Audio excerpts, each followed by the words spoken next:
Hi, it's Helen with So Kind of Wonderful, and today we're talking all about Zone 8 of Floral Felicity. And what's really fun about Zone 8, there are no new blocks. You have made everything before, and so I feel like you're going to have a lot of confidence when you approach this. Just check out the colors and the labels when you're cutting fabric and selecting and sorting. It's pretty straightforward. Just take it one step at a time. There's really not a lot of complicated blocks. 4 petals does have several parts to it, but it's very fun to sew together. Yeah. So this goes along with our other, if you grab your Zone 7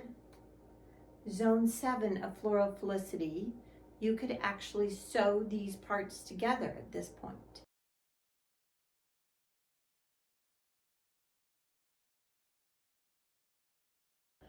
So I have my blocks done for Zone 8. And in Zone 8, we are making the 4 petals flower, which is this large yellow one. We have a flying geese unit and the bee. So 1 bee in this one, the hummingbird, a ladybug, and then this leaf section is part of the 4 petals. So I have it laid out how it appears in the Floral Felicity pattern, this one. So now the last thing to do is to make, sew these parts together.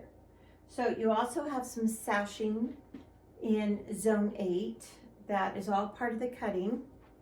So at this stage we have 2 small pieces over here, one on top, one here.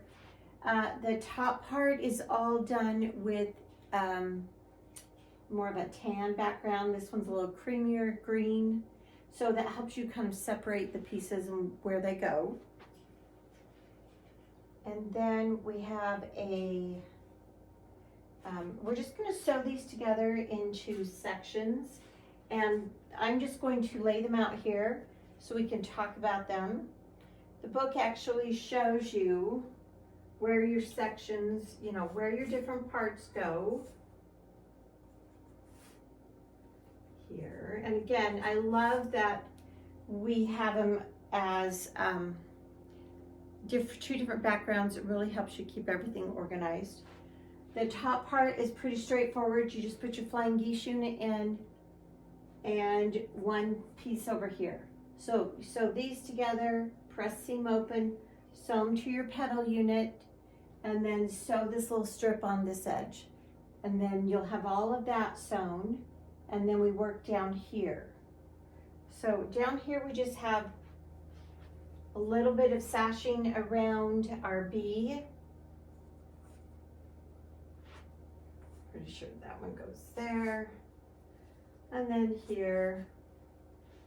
So for this one, we are going to make columns in this lower section.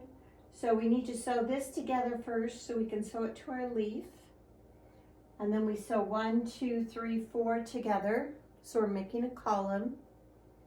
And then after our columns are made, then we're going to sew the columns together. And then we sew our 2 units together. Okay. So I'm going to get mine done and then I'll come back and show you how I press my seams. All right. Look, I've got my parts sewn together. So I have top section sewn together. I press the seams open everywhere, and then down here, this is all sewn together. I pressed these 2 seams right here just towards the sashing, just to make it a little easier so I'm not fighting those seams. But I did press this one open because it needs to match here. And this little strip over here, I pressed open. So I will pin here, and then ease all this together if there's a little fullness here. Little pause there. I stepped out, I grabbed my Zone 7.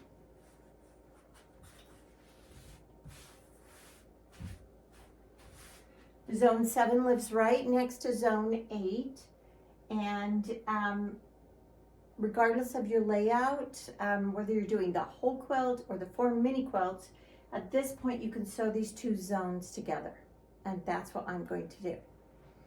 Okay, Zone 8, pretty straightforward.